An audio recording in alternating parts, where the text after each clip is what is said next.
এখন হোয়াটসঅ্যাপ কিন্তু আর চ্যাটের মধ্যে সীমাবদ্ধ নেই। হোয়াটসঅ্যাপে এখন পেমেন্ট তো কিছুদিন আগে চলে এসেছিলো, হোয়াটসঅ্যাপের মাধ্যমে তোমরা ইউপিআই পেমেন্ট করতে পারতে।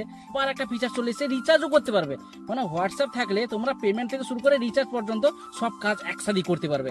তো কোনো থার্ড পার্টি অ্যাপের প্রয়োজন হবে না, যে রিচার্জ করার জন্য কোনো থার্ড পার্টি অ্যাপের প্রয়োজন না, মোটেও না। স্টেপ 1 যদি বলতে হয়, হোয়াটসঅ্যাপে যে পেমেন্ট অপশনটা আছে সেটা কিন্তু অ্যাক্টিভ করে রাখবে, মানে যেটা ইউপিআই অপশনটা ব্যাংক লিঙ্ক করা হয় যেটাতে, সেটা কিন্তু অ্যাক্টিভ করে রাখবে। তারপর সেকেন্ড অপশন, যেটা হোয়াটসঅ্যাপের উপরে যে রুপি চিহ্নটা আছে, সেই রুপি সাইনে ক্লিক করো।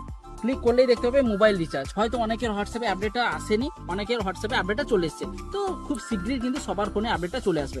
তো যারা আসছে তারা ট্রাই করে নিতে পারো, যাদের ফোনে চলে এসছে। তো তারপরে যাও, যে কোনো একটা নাম্বার সিলেক্ট করো, যে নাম্বার সেভ করা থাকে না থাকতে পারে, নাম্বার একটা সিলেক্ট করো। অটোমেটিক কোম্পানি সিলেক্ট হয়ে যাবে, কোন কোম্পানি, ভিআই, জিও, এয়ারটেল সব কিছু সিলেক্ট হয়ে যাবে। সে মতো একটা প্ল্যান সিলেক্ট করে তোমরা ইউপিআই পিন দিয়ে রিচার্জ করে নিতে পারবে। এই হোয়াটসঅ্যাপের ইন্টারফেসটা খুবই ইজি, যে কেউ আরামসে রিচার্জ করতে পারবে। তো হোয়াটসঅ্যাপ কি করতে চাইছে জানি না, মনে হয় যা কিছু আছে সব কিন্তু এখন হোয়াটসঅ্যাপের মাধ্যমেই চলছে। আপডেট পাওয়ার জন্য অবশ্যই চ্যানেলটিকে ফলো করে রাখবে, বা ইউটিউবে যদি দেখছো তাহলে অবশ্যই সাবস্ক্রাইব করে রাখবে।